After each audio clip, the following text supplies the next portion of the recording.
Salut à tous, j'espère que vous allez bien. Écoutez, aujourd'hui on a beaucoup de chance parce que pour ceux qui connaissent pas encore Jean-Marie, vous allez voir que dans les prochaines minutes, il va nous dévoiler la méthode exacte qui lui a permis de générer 45 000 euros par mois sans aucune pub, avec une toute petite audience. Et c'est vraiment la méthode qui a littéralement permis de tripler ses ventes. Et aujourd'hui, il va tout nous montrer. Donc merci JM, merci d'être là. Ouais, comme je disais à l'instant, je suis le CEO et founder de Bonsai.pro. C'est une plateforme qui permet aux créateurs de contenu de vendre des produits digitaux. Donc, je leur explique en même temps comment optimiser leurs ventes. Moi, j'ai 15 ans d'expérience dans la créateur économie. Ça fait 15 ans que je vends des produits digitaux et j'ai vendu toutes sortes de produits digitaux. Alors, c'est quoi? C'est les coachings, les cours, donc des espaces membres dans lesquels tu as des dossiers avec des posts et des modules, tu as du texte, des vidéos, des images, c'est ça les cours en ligne, et également des groupes privés. J'avais un groupe privé avec 2000 membres payants sur le groupe privé qui s'appelait DBL, et j'ai accompagné plein de créateurs qui lançaient des produits digitaux. Les produits digitaux, contrairement aux produits physiques, sont assez faciles à créer et à distribuer. Un produit physique, il y a toujours une histoire de stockage, de logistique pour les livraisons, et puis encore la logistique pour les remboursements, parce qu'il faut récupérer son produit. Et ça, c'est un bordel sans nom. Donc, pour commencer le business, les produits digitaux, c'est quand même ce qu'il y a de plus facile et souvent de plus lucratif. Parce que les créateurs de contenu qui essayent d'avoir des sponsors ou qui font de la YouTube Money, la plupart du temps, n'y arrivent pas. Tout simplement, ils n'arrivent pas à avoir la taille critique qui permet de gagner assez avec du sponsoring et de la YouTube Money. Des fois, ils deviennent assez gros, hein, genre quelques centaines de milliers d'abonnés, et ça suffit pas en fait. Ça gagne pas assez parce qu'ils dépensent énormément pour faire le contenu, mais ils gagnent quelques milliers d'euros avec des sponsors, quelques milliers d'euros avec la YouTube Money. Ça rembourse à peine leurs frais, alors que s'ils vendaient leurs propres produits, au lieu de prendre une petite commission sur ce qu'ils génèrent, parce que quand tu fais des ventes pour un sponsor, le sponsor, il te file un fixe, et ce fixe, il représente quoi? Il représente peut-être 15% des ventes que tu génères. Ouais. Quand tu vends ton produit à toi, tu prends 100%. OK? Donc, même si tu as 5 fois moins d'audience, tu fais ta thune. Et c'est ce que j'ai fait toute ma carrière. J'ai vendu mes propres produits, des fois de l'affiliation, mais en 50-50. C'est pas comme du sponsor. L'affiliation, tu es payé selon les ventes que tu génères, donc tu prends des risques, ouais, mais si tu bosses bien, et avec des bonnes méthodes, tu bosses bien, tu prends 50% des ventes. Donc j'ai fait un peu d'affiliation, mais surtout j'ai vendu mes propres produits. Et pour info, Alex, le contenu qu'on fait ensemble, je vais le vendre. C'est-à-dire, là, c'est pour tes élèves en privé, je pense. Moi, c'est pareil, tu vois, j'ai un produit dans lequel j'explique comment monter une petite chaîne YouTube, et il y aura un bonus qui est cette vidéo dans laquelle j'explique comment multiplier les profits dans la monétisation. Et pour multiplier ces profits, on utilise la technique du launch, qui veut dire lancement en français. Et le lancement permet de gagner 3 fois plus qu'en evergreen. Donc, je vous explique un peu ce que c'est l'evergreen et donc ce qu'est un lancement. Faire des ventes en evergreen, c'est faire des ventes tout au long de l'année. Il n'y a rien de spécial, il y a un produit, disons, il a 47 euros. Voilà, et toute l'année, il est disponible. Et c'est comme un burger qui est disponible toute l'année ou un t-shirt chez Zara qui est disponible toute l'année. Quand on a besoin, tu vas l'acheter, mais il n'y a pas d'excitation, il n'y a pas d'émotion autour de ça, quoi. Si tu l'achètes pas aujourd'hui, c'est pas grave. Il sera encore dispo demain, la semaine prochaine et dans un an. Voilà. Alors qu'un lancement, c'est toujours une offre limitée. C'est limité dans la quantité ou dans le temps ou dans le tarif. Il y a toujours un facteur limitant, genre pendant une semaine. Et après, non, tu peux plus l'acheter. On parle d'ouverture de porte, généralement, tu vois. On ouvre les portes, pendant une semaine, vous pouvez rentrer dans le groupe privé, ou vous pouvez accéder au cours pendant une semaine, ou vous pouvez choper du coaching pendant une semaine. Après, c'est fini. Okay, des fois, c'est le prix qui augmente. Vous pouvez acheter à ce tarif-là dans une semaine, et après, le prix multiplie par 2, ou le prix augmente de 30% ou de X% à la fin de la semaine. Donc, ça crée une pression psychologique qui est plus faible, mais c'est quand même une pression psychologique, ou bien quantité limitée. On vend 100 unités, on laisse rentrer 100 personnes, et après, c'est fini. Et pourquoi faire un lancement? Parce que cette limite crée une pression, on appelle ça le FOMO, Fear of Missing Out, la peur de rater l'opportunité, et cette émotion permet la vente. S'il n'y a pas l'émotion, généralement, on n'a pas le niveau d'intensité émotionnelle pour déclencher la vente. C'est très émotionnel, la vente, quand on n'est pas dans un produit de nécessité première. Je veux dire, quand tu vends des produits digitaux, tu n'es pas en train de vendre du pain et du riz. Tu n'es pas en train de vendre des tickets de bus nécessaires à aller au boulot. Tu n'es pas en train de vendre de l'essence nécessaire à rouler en boîte. Non. Si tu vends de l'infoproduit, qu'est-ce que tu vends? Tu vends de l'espoir. Les clients, ils ont espoir qu'ils monteront en compétences pour obtenir un job. Mais ce n'est pas un besoin premier, tu vois. Ils pourraient monter en compétences différemment, par exemple. Ou quand ils rejoignent une communauté, c'est un peu pour le plaisir, c'est un peu pour s'identifier et se rapprocher du créateur, pour se rapprocher de la communauté. C'est pas un besoin premier, donc tu es obligé d'augmenter énormément l'émotion. Et en comparaison, moi j'aime bien comparer avec les relations amoureuses. Quand tu es en evergreen, tu te fais friendzone. C'est l'équivalent d'être pote avec une meuf ou d'être pote avec plein de meufs. Donc tu es toujours disponible, tu es toujours sympa et au final, tu n'en baises aucune. Alors qu'un launch, non, t'es pas cool. T'es pas pote avec plein de meufs. Hein, t'es même pas sympa. Mais quand tu vois une meuf qui te plaît, t'es en mode rien, rien, tu dis rien, tu dis rien. Et au moment où tu agis, bam, tu vois, t'as une vraie action où tu augmentes d'un coup l'intensité émotionnelle de fou. C'est-à-dire, tu te démerdes de faire une vraie approche, tu te démerdes de la choper, de l'amener en intimité, tu te démerdes d'amener un coup de FOMO, genre t'offres une opportunité à la meuf, tu vois, c'est maintenant ou jamais. Il faut qu'elle devienne folle, il faut qu'elle bascule et qu'elle se dise « Ah, je vais faire cette folie », coucher avec ce mec. Bah, la vente, c'est vraiment pareil, tu vois. Quand tu fais des lancements, il y a un moment, tu amènes un degré de folie dans la relation commerciale. Et sans ce degré de folie, tu ne peux pas faire face à la compétition. Parce qu'on est dans la société du spectacle. On est dans un monde où il y a de l'émotion de partout, il y a du narratif de partout. Toi, Alex, tu es super bon là-dedans. Tes mails que tu envoies, c'est que du narratif, c'est que de l'émotion. Merci. Quand tu targetes, ils sont bien, tu étais vraiment bon en copywriting. Ils me filent des conseils en privé. En plus d'être bon et compétent, Alex est quelqu'un de généreux et c'est un bon ami. Et tu fais ça, tu vois, tu es obligé de stimuler les émotions. Mais quand on est dans la créateur économie, il y a toujours un besoin émotionnel. Alors, la différence, c'est que ça passe pas par des pages de vente. Ça ferait trop bizarre. C'est pas ça la bonne relation. Mais ça passe par créer de l'émotion par de l'événement. Donc, dans ton contenu gratuit, quand tu es créateur de contenu, tu es sur YouTube, tu es sur Insta, tu es sur Twitter, il y a de temps en temps où tu annonces « Oh bordel, c'est la folie ». Toi-même, tu te hype, tu t'excites tout seul, tu es là, je vous prépare un truc de dingue, tu fais des sondages, tu demandes à ta communauté, vous voulez quoi? Ok, ça m'a parlé, j'ai découvert un truc, je vais vous le mettre à disposition, j'ai bossé comme un fou, c'est votre projet les gars. Et quand tu arrives, tu augmentes encore ce niveau d'émotion avec des offres à durée limitée, avec des effets de gambling dont je vais vous parler, avec tout un tas d'effets en fait qui vont être des stimulations émotionnelles pour que ton audience vrille, pète les plombs, perde la raison et se dise il faut que je passe à l'action et que j'achète. Et voilà, c'est le principe du lancement. Donc maintenant que je te l'ai donné, je vais t'expliquer techniquement comment faire ce lancement. Prends des notes. Est-ce que tu as des questions avant qu'on commence la pratique? Non, pas du tout. Moi, pour moi, c'est très clair et je pense que tu as raison d'insister sur le point de l'émotion. Aujourd'hui, je trouve qu'il y a énormément de copywriters en France qui passent à côté du côté émotionnel de la copie et qui sont très focus sur le technico-pratique, les arguments de persuasion qui vont parler au rationnel. Et ils oublient totalement l'émotion. Et il n'y a pas de vente sans émotion. Enfin, il peut y en avoir, mais c'est beaucoup plus compliqué. On vend beaucoup plus si d'abord on commence par l'émotion et ensuite on justifie l'émotion par du rationnel. Et donc, je vais te le dire, le rationnel ne fonctionne que face à un type qui a une vraie problématique. Un mec qui est en panne d'essence, t'arrives rationnellement, genre, j'ai un bidon d'essence et je te le fais à tel prix, même si c'est 2 fois plus cher, tu vois. Rationnellement, le gars, il n'a pas le choix. Il a un souci, il est en galère, il est en douleur. Tu viens lui dire, bon, là, je peux régler ta douleur. T'as pas besoin de rentrer dans un narratif. Hein. Il est juste en mode, ah, ça fait mal, t'es là, bobo, et bobo. Tiens, j'ai ça t'intéresse? Ah ouais, direct. Il est déjà dans l'émotion de la douleur.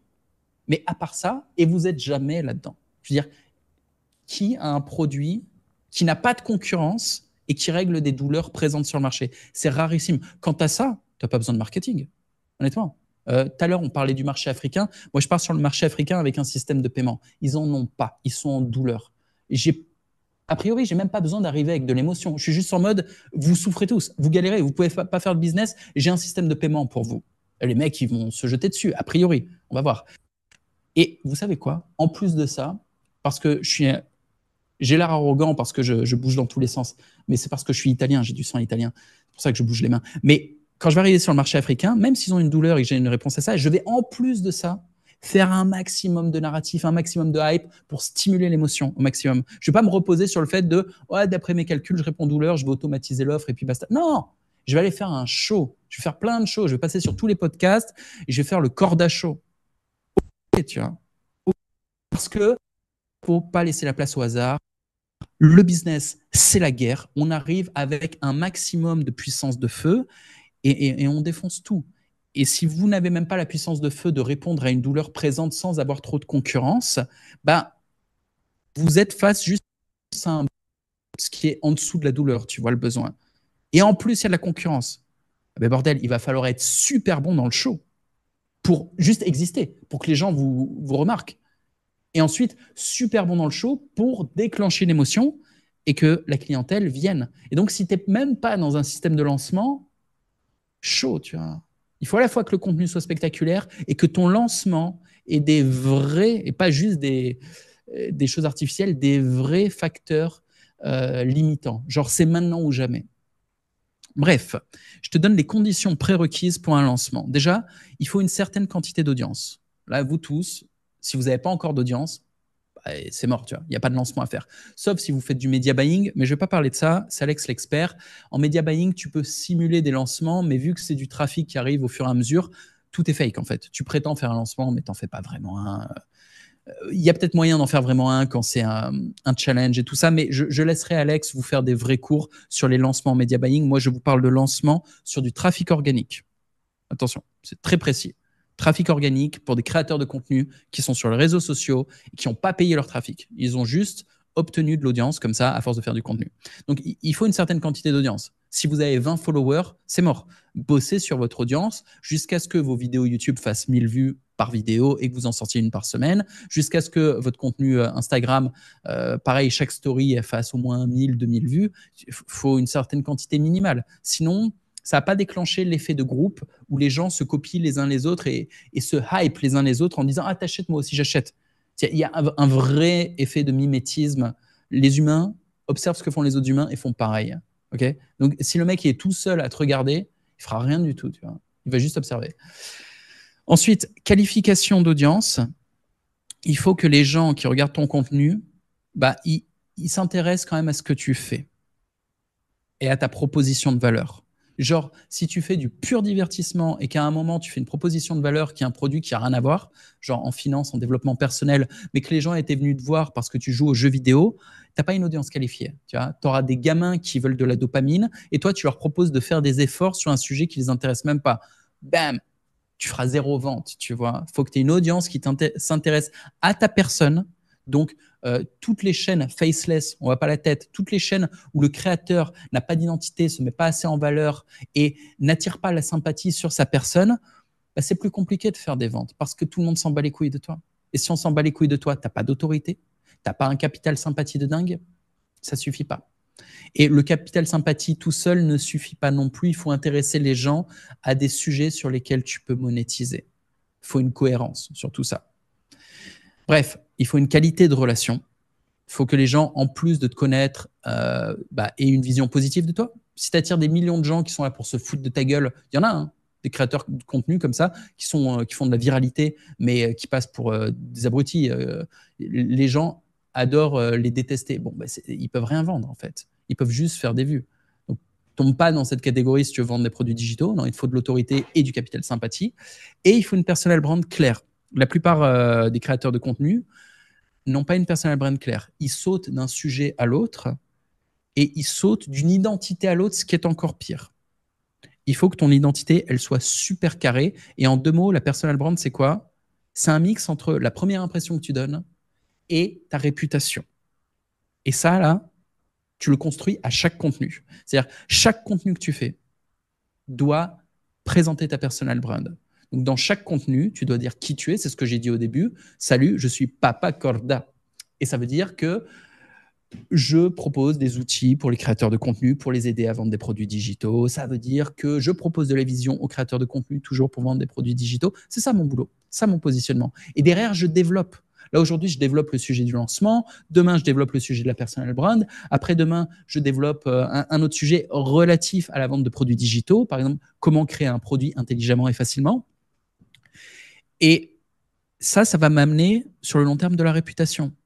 Mais la première impression, je la donne toujours. Je la donne toujours juste en me présentant. On se dit, ah ok, il est dans un studio correct, il est habitué, il a un micro correct et tout ça. Bon, il a sans doute un peu d'autorité. Il a écrit le nom Bonsaï derrière, il a impliqué. C'est pas juste un délire, non, il y a un business, il y a une plateforme, il y a tout ça. Il y a quoi d'autre? Il s'appelle Papa Corda. Mais pourquoi papa? Parce que j'ai un fils, et que tout ce que je fais, c'est pour lui. Et je pense que la plupart des choses qu'on fait, c'est pour nos enfants. Je suis très heureux d'être père et de temps en temps, je parle de la joie que j'ai de vivre ma parentalité et de l'amour que j'ai pour mon fils. Donc c'est un vrai sujet. C'est pas juste Papa Corda parce que ça sonne bien. Non, être père est au centre de mon identité. Quand je vais finir le live avec Alex, le premier truc que je fais, je vais aller voir mon fils. Je vais passer du temps avec lui. C'est un petit bébé, il a 1 an et demi.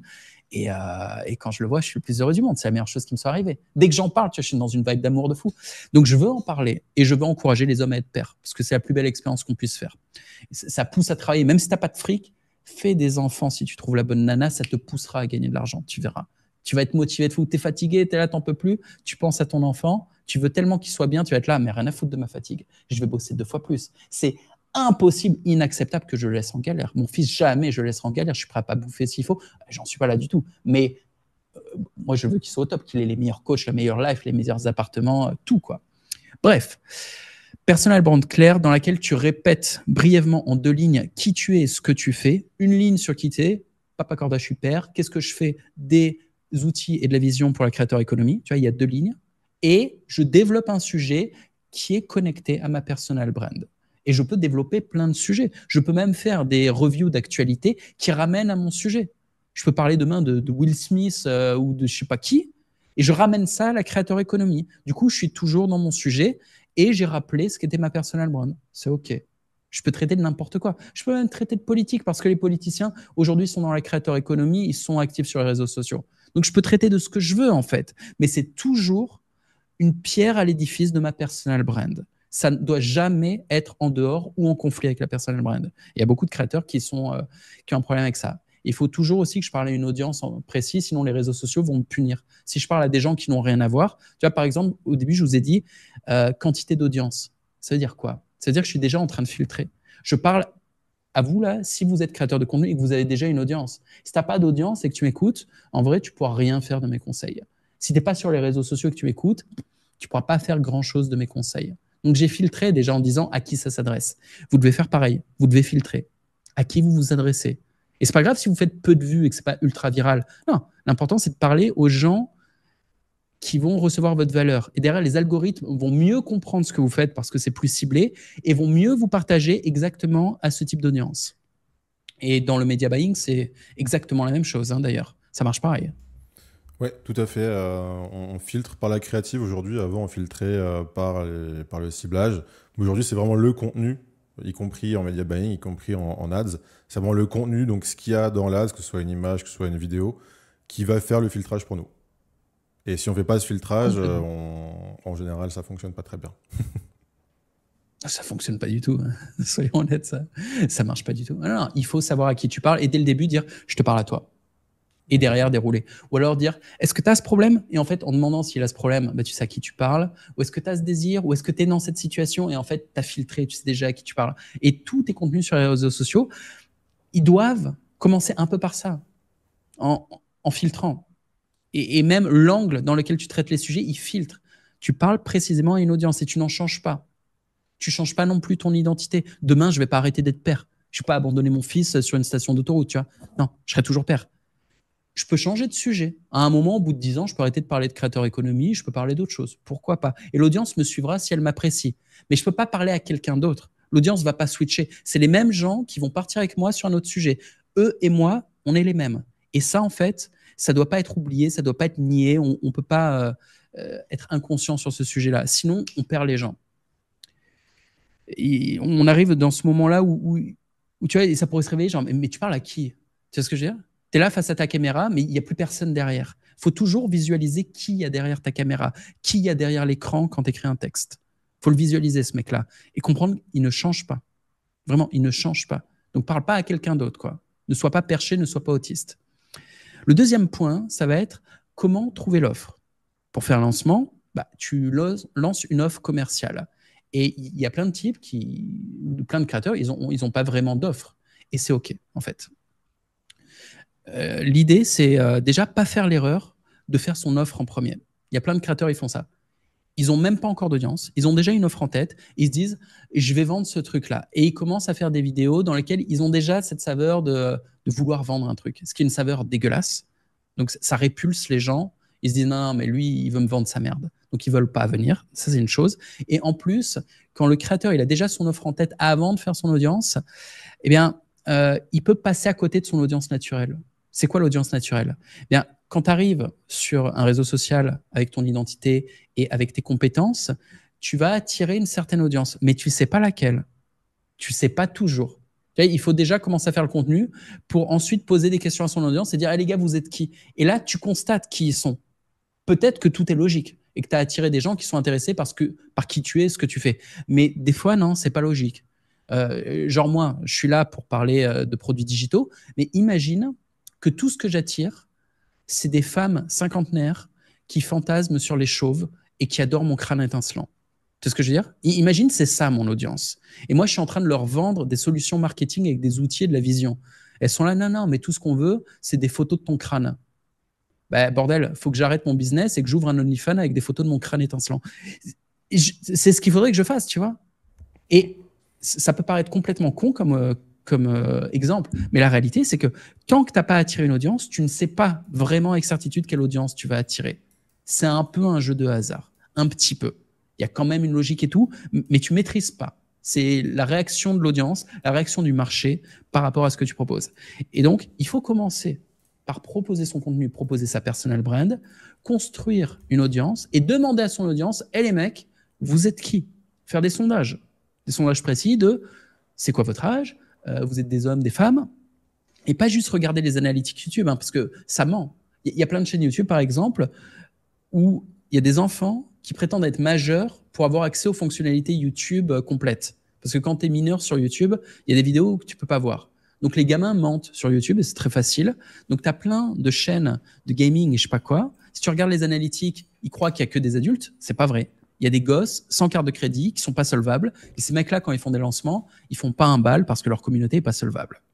Et ils croyaient parler à des adultes, ils parlaient des enfants. Donc, au lieu de convaincre des enfants de dire « va voir ta mère et dis-lui ça, ça, ça pour qu'elle te file sa carte de crédit », ils parlent aux gamins en croyant que c'est des adultes en disant « prends ta carte de crédit ». Non, il n'en a pas. Donc déjà, le message est pété. Il faut demander à son audience « Hé, t'es qui? T'es qui? Tu veux quoi? C'est quoi tes douleurs? C'est quoi tes espoirs? C'est quoi tes désirs? C'est quoi tes petites idées ?» Il faut leur demander au max. Donc déjà, tu vas choper des informations. Et tandis que tu demandes, tu vas les impliquer dans la création de ton offre. Et quand tu la sors, ils vont se dire « Putain, ça, c'est mon offre. » Alors que tu leur vends un truc. Mais ils se disent « Ça, c'est nous. C'est nous qui l'avons fait. C'est notre offre, tu vois. C'est notre projet. » Ouais, non, vous êtes les clients, les mecs. Mais ils oublient, tu vois. Ils se sentent impliqués par le projet. Et quand c'est pas le cas, quand tu leur fous dans la gueule un projet pour lequel ils n'ont pas eu leur mot à dire, tu leur as pas posé de questions, tu les as pas teasés en avance, t'as rien fait, il peut y avoir une résistance mentale du genre putain, on croyait que t'étais notre pote et d'un coup tu viens nous vendre ta merde. Là non.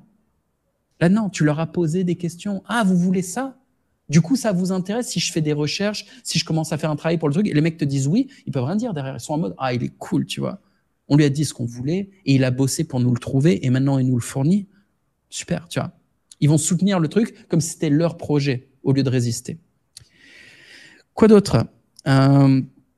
Si tu n'arrives pas, si les sondages ne suffisent pas, et même dans tous les cas, c'est pas mal d'ajouter des consultations gratuites ou alors pas cher du tout. Genre, tu peux faire un pack, offre à quantité limitée, 10 consultations pour un tarif dérisoire, voire gratos, et ça fait généreux. Hein. Tu fais des consultations gratos avec ton audience, même si tu es un divertisseur, tu vois, c'est pas une consultation, c'est un café. Tu offres 15 minutes de discussion avec toi. Et pendant la discussion, bah, déjà, ils sont trop contents, les membres de ton audience qui discutent avec toi, tu leur poses des questions. Tu as une liste de questions et tu réalises un petit peu quels sont les désirs, les peurs, les espoirs et tout ça de ton audience. Et une fois que tu as ça, c'est bon, tu as les clés pour leur vendre ce dont ils ont besoin. Tu as les clés potentielles pour résoudre leurs problèmes. Et tu vas me dire, ouais, mais si leur problème demande que j'offre une solution que je ne suis pas capable de fournir, genre j'ai pas les compétences, c'est pas grave. C'est pas grave, tu deviens un facilitateur. Ils ont un problème donné, tu sais résoudre. Oui, bon, ben, tu sais faire des recherches. Tu vas trouver le meilleur provider qui a une solution à leur problème. Tu fais un deal avec lui, un deal d'affiliation. Tu vas voir ce provider en disant, voilà, j'ai une audience qui potentiellement aimerait être client sur ton offre. Donc, faisons un deal, je prends 50%, tu prends 50%. Généralement, l'affiliation sur les produits digitaux, c'est ça. Et tu arrives, tu dis, voilà, j'ai fait une recherche et j'ai trouvé un super provider. Et vu qu'on est tout un groupe à avoir besoin de ces services, j'ai obtenu des conditions privilégiées et il va nous faire un tarif. Là, il nous fait pendant une période précise, on a un discount chez lui. Et donc, c'est lui qui fait une offre limitée dans le temps ou limitée dans la quantité ou dans je ne sais pas quoi, mais il y a une offre limitée. C'est pas ton produit, c'est pas grave, c'est pas grave. Vaut mieux vendre le produit d'un autre, mais qui correspond aux besoins de ton audience, que toi-même provider un truc qui te fait plaisir à toi, que tu es compétent, mais dont ton audience en a rien à foutre. Faut pas pousser un truc que les gens veulent pas, ça marche pas. Faut écouter. En fait, le marketing, c'est que ça, quoi. C'est de l'écoute. Est-ce que tu as des questions là-dessus? Sinon, je peux aller sur le point suivant. J'avais noté une question. Au début, tu disais donc qu'il faut une audience minimale pour commencer à faire des lancements. Est-ce que tu parlais d'un nombre de vues par vidéo? Est-ce que y a d'autres métriques, genre un nombre de followers minimum, un nombre d'inscrits à une mailing list minimum, ou c'est vraiment, toi, tu fonctionnes juste avec le nombre de vues minimum et puis le reste, entre guillemets, on s'en fout, quoi. En vrai, c'est multifactoriel. Genre, si t'as 10 000 vues, mais 0 commentaire, que les gens s'en battent tous les couilles de ce que tu fais et ils regardent les 30 premières secondes par voyeurisme et ils se cassent, juste parce que la miniature et le titre étaient clickbait, tu feras 0 vente. Et je l'ai vu, hein, ça. Et il y a des mecs qui font du 500 vues, mais ils ont 50 commentaires, une communauté super engagée, et quand ils vendent, ça vend bien. Et en plus, c'est du high ticket sur une audience ultra qualifiée, professionnelle, avec de l'argent. Donc, c'est un mix. En fait, il faut comprendre la solvabilité de l'audience. Et c'est un mix entre à quel point ton audience est engagée, c'est-à-dire à quel point les gens te font confiance, ils réagissent, ils commentent, ils te parlent en private message, et à quel point ils sont solvables, à quel point ils ont du fric, et à quel point ils sont en douleur et tu as une solution qui correspond aussi. Donc, c'est quand même un gros mix, et il faut un peu de bon sens, il faut être un peu à l'écoute, il faut un peu observer pour le comprendre. Ok. Et si on devait mettre, enfin moi tu me connais, j'aime bien les chiffres et les métriques. Si on devait déterminer un taux d'engagement minimum, tu vois, pour quelqu'un qui débute et qui est un peu perdu à se dire, je sais pas si mon audience elle est engagée ou pas, on peut dire quoi, genre 10% d'engagement sur son contenu, 5%, 3%, est-ce qu'il y a... Ça veut rien dire parce que l'engagement peut prendre plusieurs formes. Donc, sur quelle métrique on le prend, sur les commentaires, sur les likes, sur les messages privés, c'est difficile à dire. Si on est sur YouTube et qu'il n'y a pas 1000 vues et 50 commentaires par vidéo, ça me paraît difficile de monétiser. Si on est sur Instagram, que tu écris des DM au mec, que personne ne te répond, ou si tu fais des réels ou des stories en disant aux gens écrivez-moi ou écrivez en commentaire tel truc et que personne n'écrit le mot en commentaire, compliqué. Il faut qu'il y ait un peu d'interaction. Si tous les jours, tu n'as pas une cinquantaine d'interactions sur tes espaces publics, tu n'es peut-être pas encore en mesure de vendre. Et l'interaction, ça peut être juste des commentaires. Hein. Parfait. Mais déjà, tu génères 50 commentaires par jour, ouais, il y a moyen de vendre.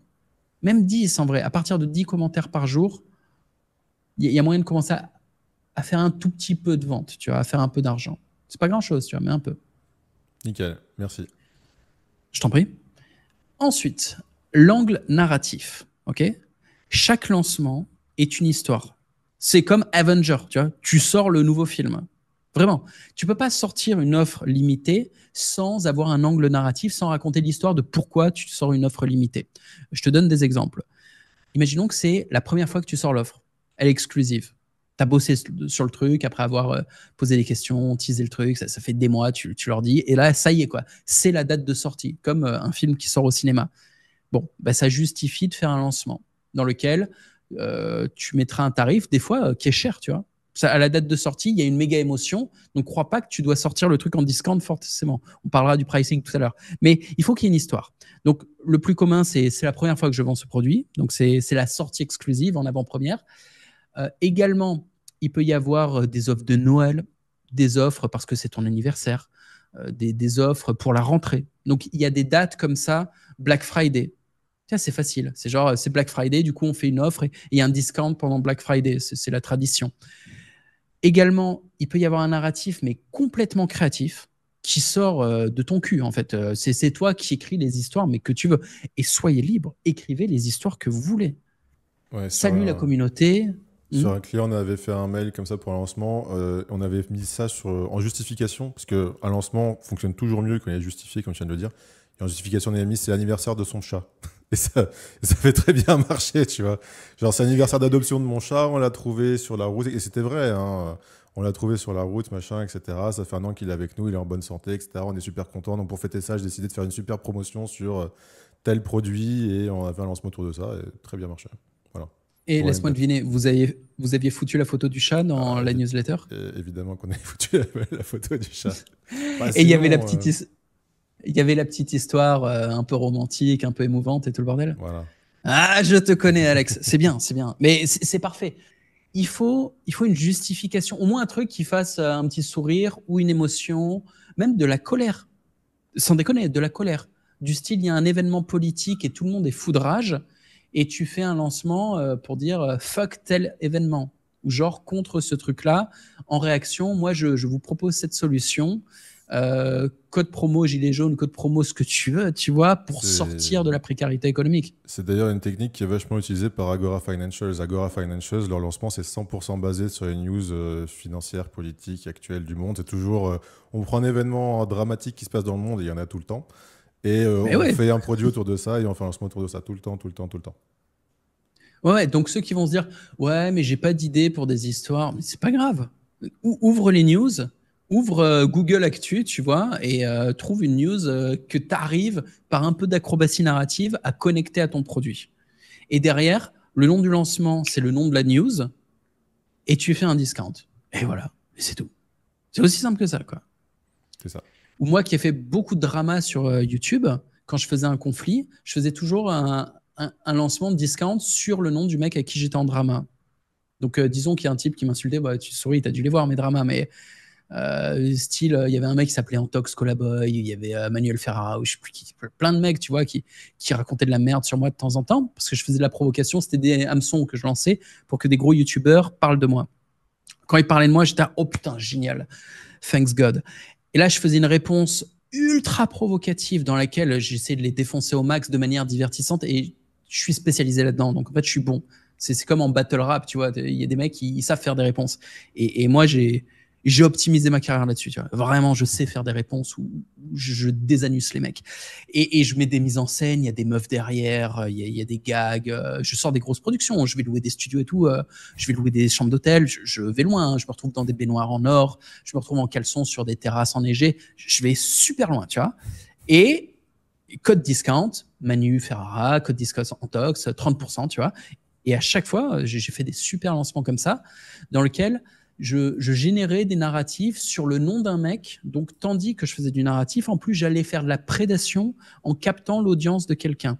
Et quand vous prenez une actu, c'est pareil, vous captez l'audience de l'actualité. C'est tous les mecs qui font des recherches sur cette actu vont tomber sur votre contenu gratuit dans lequel vous traitez de ce sujet d'actualité. Donc, ils vont venir écouter comment vous traitez le sujet, quel est votre angle. Il faut avoir un angle divertissant. C'est le divertissement qui gagne, hein. Et vous allez me dire, oui, non, mais je veux un angle intelligent. Oui, mais c'est quand même de la stimulation intellectuelle, c'est quand même du divertissement. Vraiment. C'est-à-dire, même si vous faites a priori un contenu qui vous semble pédagogique sur de l'actu, non, c'est du divertissement. Ça se veut intelligent, mais c'est du divertissement. Et c'est intéressant parce que c'est la base de la stratégie de l'agence de Ryan Reynolds. Alors, je sais pas si vous le savez, hein, mais Ryan Reynolds est un acteur connu, mais en dehors de ça, c'est un excellent marketeur. Il a une agence de marketing et de publicité. Et toute la stratégie de leur agence, c'est basé sur ce qu'il appelle le fast advertising. Donc, c'est-à-dire quoi? C'est prendre l'actualité qui est trending là, tout de suite maintenant. Genre, aujourd'hui, il y a une news, aujourd'hui, il y a un TikTok, aujourd'hui, Trump a dit une dinguerie. Et on fait une pub ultra rapide, là, tout de suite maintenant, sur cette vague qui est en train de capter toute l'attention du public pour profiter justement de cette attention pour promouvoir les produits des clients. Et ça rejoint ce que tu viens de dire sur l'actualité. Cool, je ne le savais pas, je ne connaissais pas l'agence de ce mec. Mais ouais, c'est une méthode. Et vous n'êtes pas obligé de la suivre. C'est-à-dire, le narratif, il y a plein de façons de le faire. Moi, je le faisais d'une façon avec des clashs. Vous pouvez le faire avec des news, je l'ai fait aussi d'ailleurs. Vous pouvez le faire sur votre vie perso. Moi, j'ai tout fait. Ça fait 15 ans, en fait, que j'ai fait tout type de lancement, donc toute forme de narratif. Mais il faut un narratif. C'est vraiment important. Et plus votre narratif attire de l'audience parce que c'est spectaculaire et que ça correspond à ce que les gens tapent et ce qui les intéresse sur le moment, bah, plus vous faites des ventes, en fait. Il faut qu'il y ait une émotion, il faut qu'il y ait un intérêt. Il faut être dans le sujet. Si vous êtes hors sujet, que tout le monde en a rien à foutre, ouais, il ne se passera rien du tout. Ensuite, il faut donner un branding à cette offre de lancement. Donc, il faut un titre et un visuel pour l'offre. Vous ne pouvez pas juste dire mon lancement, c'est 30%. Non, c'est de la merde. Je veux dire, tu n'es pas à Conforama, tu vois. Donc, ce qu'il faut, c'est que tu aies un titre qui corresponde à ton narratif et qui soit le plus impactant possible, ton titre. Un titre impactant pour que quand les gens rentrent le code promo ou quand les gens profitent de l'offre, ils soient toujours dans l'expérience de divertissement que tu as commencé à leur offrir. Ça ne finit pas. C'est-à-dire, le divertissement commence avant l'achat. Pendant l'achat, il faut qu'ils continuent de se marrer, d'avoir une bonne émotion. Et après l'achat, il faut que la bonne émotion continue ou la bonne expérience continue. Il faut que le process soit cool aussi. Genre, après l'achat, une petite vidéo d'intro pour leur souhaiter la bienvenue. Et tu peux faire la transition en ayant conscience qu'ils sont venus sur un process où il y avait un narratif et conclure un peu le narratif pour dire, bon, maintenant, on a bien rigolé et tout là-dessus, ouais, cool, une petite blagounette ou deux, ou une petite référence ou deux sur le lancement, et faire la transition vers le contenu qui peut être plus pédagogique ou porter sur des profits, du travail ou n'importe quoi, tu vois, ou du communautarisme, ce que tu veux. Petite transition, mais c'est super top level de bien gérer le flow d'onboarding du client en n'ayant pas de cassure narrative, tu vois, en ayant toujours une petite transition qui l'amène où tu veux l'emmener. Et c'est bon pour la rétention, ça. Donc, il te faut un titre qui rappelle le narratif et un visuel qui rappelle le narratif. C'est pareil, moi, pour toutes mes histoires, sur le code promo, il y avait toujours un visuel où on voyait le mec que je clashais avec une image rigolote, avec un mème, ou le sujet d'actu, pareil, où j'avais une image décalée et provocatrice. Il faut une représentation graphique et elle doit être attractive, elle doit être divertissante, toujours. Et je rappelle, celui qui gagne sur le réseau, c'est celui qui est le plus divertissant à la fin de la journée. Donc, il faut toujours être divertissant au maximum. Et même quand tu es sérieux, le divertissement passe par une stimulation intellectuelle. Ce qui veut dire que quand on est... Un exemple, c'est Tougan, tu vois, il fait du contenu sérieux, il est très divertissant. Pourquoi? Parce que ces angles de réflexion vont toujours être stimulants intellectuellement. Et en fait, ton cerveau est diverti. T'es pas en train de ricaner. Lui non plus, il rigole pas. Ouais, mais t'es là, ah putain, intéressant. C'est comme un film de science-fiction. Tu rigoles pas devant, mais t'es diverti. Parce que quand le film termine, t'es plein d'hypothèses. T'es là, ah ouais, mais en fait, interstellar, ça veut dire que le mec, il est coincé dans une étagère. Ah putain. Tu vois, tu réfléchis à des trucs. T'es diverti. Mais c'est pareil, tu vois. Il faut qu'il y ait une stimulation intellectuelle, toujours. On peut pas s'ennuyer. Ensuite, l'élément de rareté. Il doit être choisi. C'est ce que je vous disais au début. C'est généralement, pareil, tu peux prendre des notes là-dessus, c'est soit la durée est limitée, offre une semaine, et il y a une feinte. Quand tu fais une offre une semaine, à la fin de la semaine, dis toujours « Ah, j'ai reçu plein de messages en privé de mecs qui étaient en week-end, qui n'ont pas eu le temps, qui sont sur leur téléphone, ils m'ont supplié de laisser l'offre un jour de plus. Vous savez quoi, Grand Prince, le lancement dure 3 jours de plus, c'est cadeau. » Mais en vrai, c'est juste toi qui continues à faire tes ventes 3 jours de plus. Mais je le fais à chaque fois. Je l'enseigne à mon audience, donc ils savent très bien que je le fais, mais quand même, ça marche. Ça marche. Tu fais 3 jours de plus, tu fais un peu durer ton lancement, ça passe, ça passe. Et tu mets en plus, tu peux justifier parce qu'il y a toujours des mecs. C'est-à-dire que je sais que je vais le faire, donc c'est pas très honnête de dire que j'ai décidé de le faire, je savais à l'avance que je le ferais, mais les screenshots des messages que je reçois sont vrais.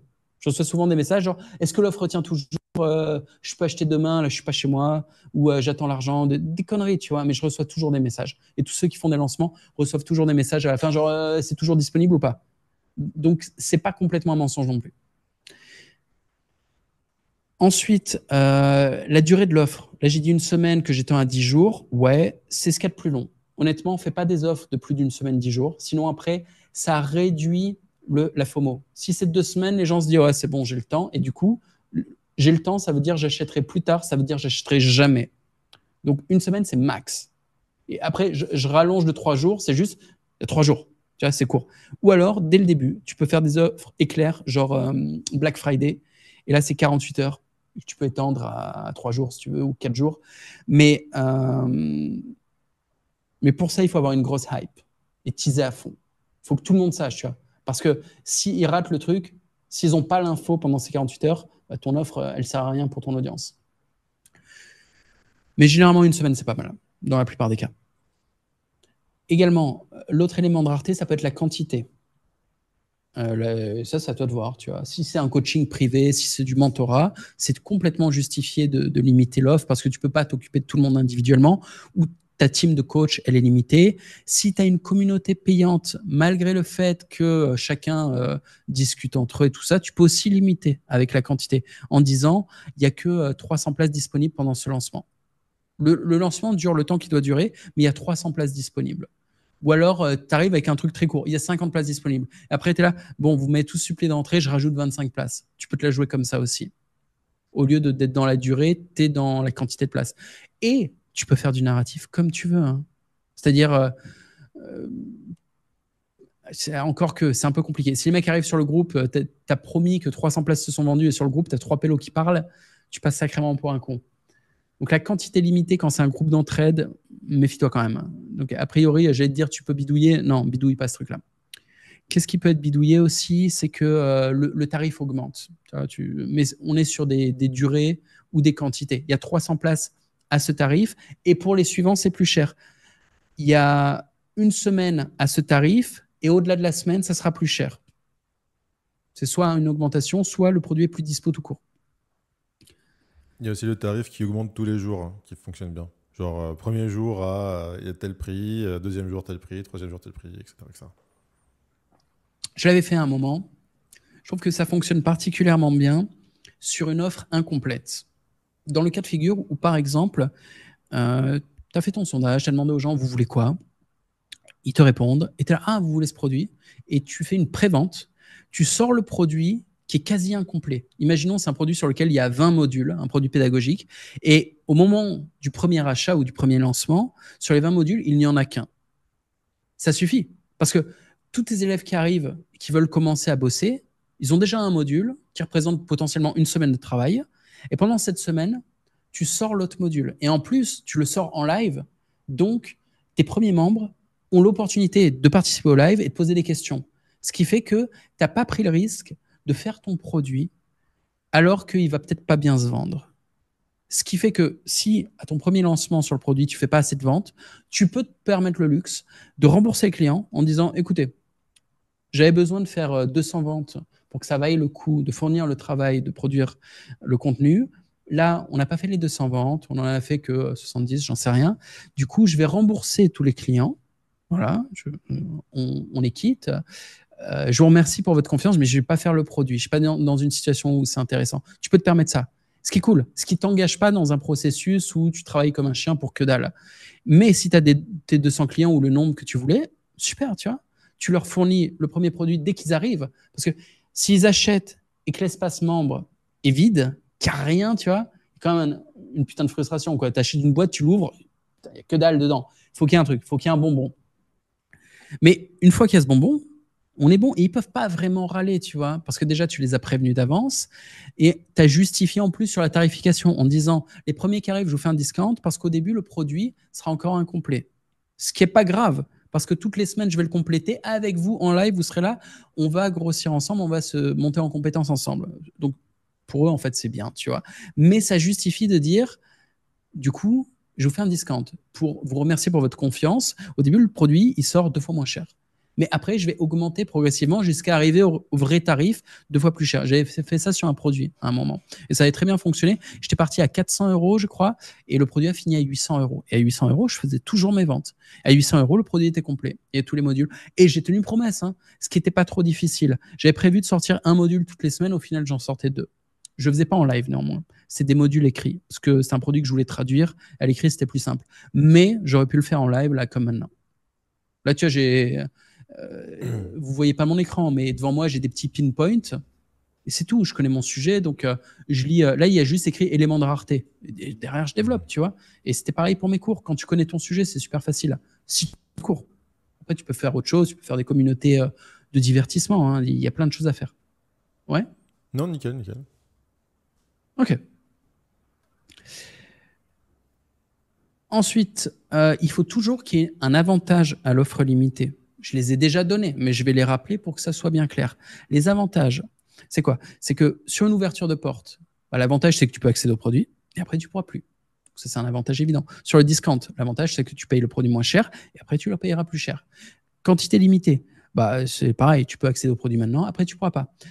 Cadeau, ça peut être un avantage aussi. Si tu achètes maintenant pendant le lancement, tu recevras en bonus un cadeau qui ne sera plus disponible hors période de lancement. Tu peux faire le truc comme ça. Et des fois, tu n'as même pas besoin que le cadeau soit offert à tout le monde.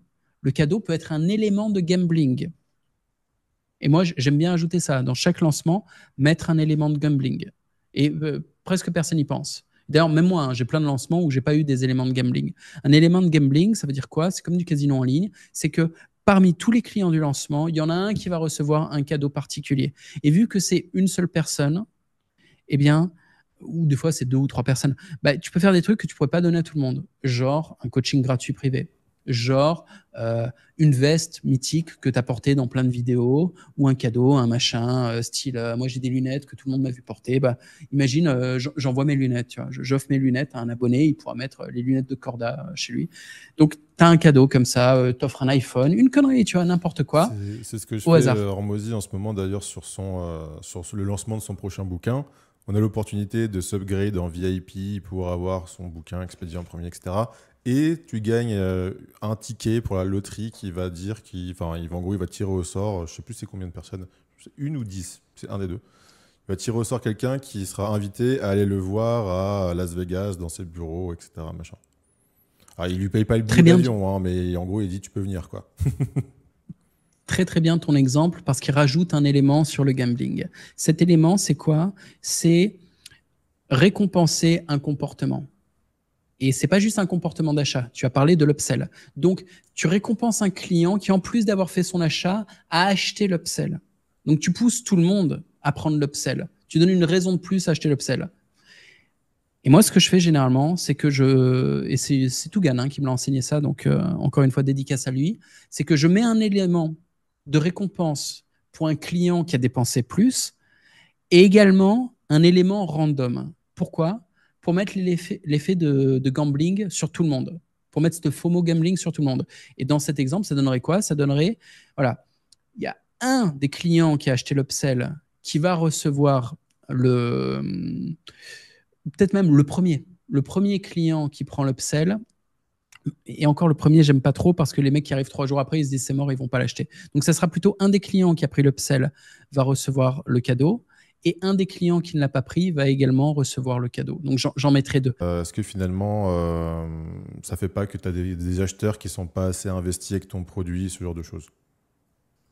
Non, ce qui va faire ça le fait un peu, mais pas trop. C'est une vraie question, en fait. Ce qui va créer des acheteurs qui cassent les couilles, c'est les pauvres et l'audience pas qualifiée. Typiquement, Yomi Denzel. Yomi Denzel, c'est un type qui vend des formations qui sont correctes, des formations marketing, mais il a été tellement mainstream dans son audience, il a réussi à taper tellement large, notamment avec Sans Permission ou d'autres contenus mainstream, qu'il se retrouve à vendre des formations dropshipping à des grands-mères qui savent même pas utiliser un ordinateur. Et donc, le problème n'est pas lié à la qualité de la formation, mais à la non-qualification de l'audience.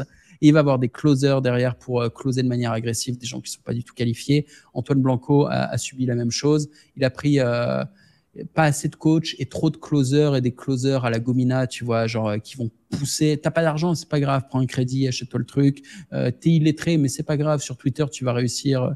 Écrire avec des fautes, ça passe. Tu vois, ce côté... C'est pas grave si l'audience n'est pas qualifiée, c'est pas grave si le produit leur correspond pas, on va quand même leur vendre le truc. C'est ça qui amène des chargebacks, c'est ça qui amène une audience qui casse les couilles parce qu'ils sont pas satisfaits. Le produit leur correspond pas. Mais derrière, si tu as une audience qualifiée et que tu les pousses au max à l'achat sur un produit qui est bon et qui leur correspond, qu'importe la violence et l'agressivité du marketing. Je répète les 2 conditions. Le produit doit être bon, tu peux pas vendre de la merde, tu peux pas arnaquer les gens et l'audience doit être qualifiée. Tu ne dois pas vendre des lunettes de soleil à un aveugle. Tu dois vendre quelque chose d'utile, quelque chose qui leur sert. C'est tout. Si tu as ces 2 critères-là, mais putain, ne te cherche pas des excuses sur le marketing. Commence pas à te tripoter la nouille en te disant « Oui, c'est un peu trop violent. » Non, non, non, non. C'est la guerre, putain. Le business, c'est la guerre. Maximum d'agressivité et l'éthique se joue sur la qualification et la qualité product. Et c'est bon. Sans déconner. Si tu as qualifié ton audience et tu as un bon produit, mais tu es déjà à 99% dans le top éthique en termes de business. Et tu n'auras jamais de problème. Vraiment, tu n'auras jamais de problème. Au pire, tu as des mecs qui viendront te dire « Franchement, merci de m'avoir poussé au cul parce que je reçois énormément de valeur grâce à ton offre. » Et c'est tout. Parce qu'ils reçoivent la valeur. Ensuite, La date. Et il faut choisir un peu quand tu fais ça. Okay. Tu ne peux pas faire un lancement tous les jours ou toutes les semaines. Généralement, on fait un lancement une fois tous les 3 mois et tu essayes de faire ça à des dates cohérentes. Début septembre, c'est pas mal. Décembre, pour Noël, c'est pas mal. Début janvier, c'est pas mal. Tu vois, c'est un peu la nouvelle année. Mais tu choisis. C'est soit tu fais Noël, soit tu fais début janvier. Tu fais rarement les deux, quoi. Tu peux avoir avant l'été. Pendant l'été, ça le fait pas. Juillet, août, c'est une sale période. Donc, il y a un peu des dates comme ça. Et il y a de l'espace. Parce que quand tu fais un lancement, en gros, c'est l'équivalent d'aller récolter ta plantation, d'aller presser ton audience. Oui, bon, bah, entre les lancements, il faut de nouveau cultiver ton audience, il faut de nouveau attirer des leads, et ensuite, tu vas récolter. Mais tu peux pas le faire toutes les semaines, quoi. Et c'est complètement OK. C'est complètement OK parce que je le rappelle, comme je disais au début, sur l'année, tu feras 3 fois plus de revenus si tu fais des lancements que si tu fais de l'evergreen. Donc, tu auras un sentiment de « Attends, mais avec les lancements, ça veut dire que pendant 3 mois, je vends rien ?» Ouais, mais pendant le mois où tu vends, tu vas tellement vendre comparé à l'evergreen que c'est OK de rien vendre pendant 3 mois. Et pendant ces 3 mois où tu vas faire que de l'acquisition, tu vas vraiment faire du contenu qui focalise sur l'acquisition. C'est pas du contenu où tu es en train de gratter, tu es en train de vendre à demi-mot des trucs. Non, non, non, non. Tu es juste en mode yeah, yeah, yeah, à faire du bruit, tu vois, à parler des sujets qui intéressent les gens, à attirer les gens, avoir une pure vibe de générosité. Je donne, je donne, je donne, je donne. Et à un moment, bah, tu vois, tu arrives avec ton offre commerciale et tu bourrines pendant 2 semaines. Tu parles que de ça et c'est un vrai événement. Et tu peux pas avoir le cul entre deux chaises. Si tu fais de l'evergreen toute l'année et que par-dessus l'evergreen, tu fais du lancement, ça se sent, ça se voit. Et en fait, l'evergreen va réduire la pression vendeuse. Donc l'evergreen fait que il y a des gens qui, même si tu parles pas trop de ton produit en evergreen, ils vont continuer à acheter un peu, un peu, un peu, un peu. Et du coup, quand tu arrives au moment de l'achat, tous ces gens qui voulaient acheter, ils ont déjà acheté. Et dans les commentaires, ça va se voir. Il y aura moins de gens hypés, il y aura moins de gens excités, il y aura moins de gens qui vont dire « Ah ouais, j'achète » ou « Je viens d'acheter, c'est génial ». Tu auras moins tout ça. Donc, tu auras peu d'effets de groupe et de following. Donc, il faut jouer le jeu, quoi. Il faut avoir la force psychologique de se dire « Eh, c'est bon, quoi.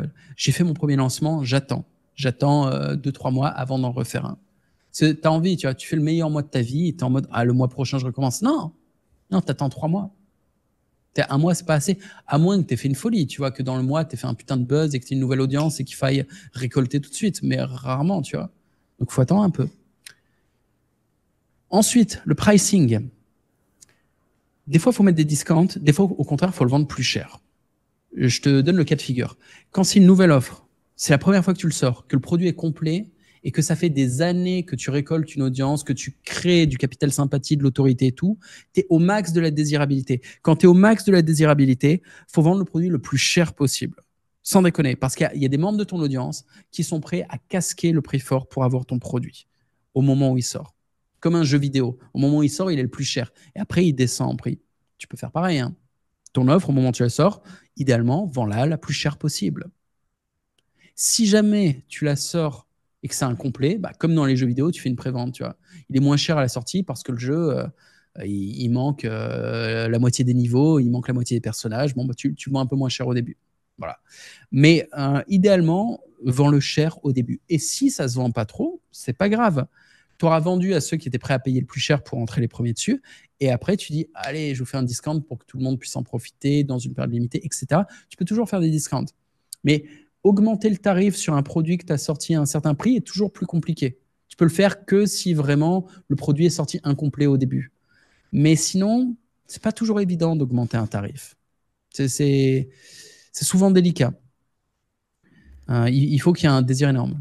Et comment est-ce que tu arrives à fixer ce prix admettons, genre tu as construit de la relation avec de l'audience pendant longtemps et tu vas lancer, donc on veut lancer le plus cher possible. Comment est-ce que tu arrives à trouver le sweet spot, tu vois, sur le pricing? Déjà, tu vas voir la concurrence. Tu vas regarder ce qui se fait, ce qui se vend. Tu vas avoir des concurrents qui fonctionnent. Tu essayes un peu de jauger le niveau d'autorité qu'ils ont, le niveau de qualité product, et tu vois où tu te situes par rapport à ça. Moi, mon histoire personnelle, c'est que je vendais des produits de coaching sexuel il y a des années. Je les vendais 25 € par vidéo ou par formation. Mais pour moi, une formation, c'était une vidéo. À l'époque, c'était une vidéo de 45 minutes, mais bien montée, studio, tout le bordel. Et j'étais allé voir la concurrence. Ils vendaient ça 2 fois plus cher. Donc, eux, c'était plutôt 47, 49 au lieu de 25. Et c'était de la merde. Mais genre, moi, j'avais des vraies formations avec des exercices qui fonctionnaient. Mes concurrents vendaient de la littérature. Quand je dis de la littérature, c'était des romans de gare dans lesquels il y avait des genres d'histoires de cul pour bonnes femmes, dans lesquels tu étais censé déduire des techniques de sexe à partir du roman. Tu avais des personnages et tout. Tu étais là, mais qui est Bernardo, tu vois? Bernardo qui apporte des fleurs à je sais pas. Moi, c'était des vrais exercices. C'est comme à la gym ou quoi, un type qui dit voilà comment exécuter une belle forme. Bon, bref.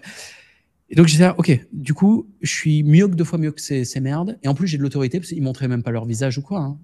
Moi, j'étais acteur porno et j'étais classé #1 sur le plus gros site du monde en tant qu'acteur français. J'avais une autorité de psychopathe. Et j'étais, logiquement, il faudrait que je sois au moins 2 fois plus cher que ces guignols. Et ces guignols, personne n'a jamais su qui c'était. Ils ont disparu dans l'obscurité. Et donc, j'ai mis les prix 2 fois plus cher qu'eux, donc 4 fois plus cher que ce que je vendais. Et j'ai fait mon premier lancement comme ça. Premier lancement, c'était je vais multiplier mes tarifs par 4. C'était ça. Et mon tarif était le même, tu vois. Pendant une semaine, j'étais toujours à 25 euros. Et j'annonçais, à la fin de la semaine, je vais passer à mon vrai tarif. J'arrête de faire le clochard. J'ai regardé le marché, là, en fait, je me fais rect. Le tarif, c'est 99, c'est pas 25. Mais je vous préviens avant, comme ça, tous ceux qui voulaient acheter, vous avez une semaine pour acheter à l'ancien tarif parce que vous êtes mes potes. Mais voilà, maintenant, ça sera ça le tarif. J'ai fait 84 000 euros en une semaine. Je m'en souviens encore, j'étais fou, quoi. J'ai appelé mon père. Et avant, je faisais 15K par mois, tu vois. Donc, faire 84K en une semaine, j'étais fou. J'étais complètement fou. Et le pire, c'est qu'après mes ventes en evergreen à 99, on continue au même rythme. C'est-à-dire, je faisais toujours autant de ventes. Ça marchait. J'étais pas fou sur le tarif. Donc, allez voir la concurrence, allez voir ce qu'ils valent, allez voir l'autorité qu'ils ont.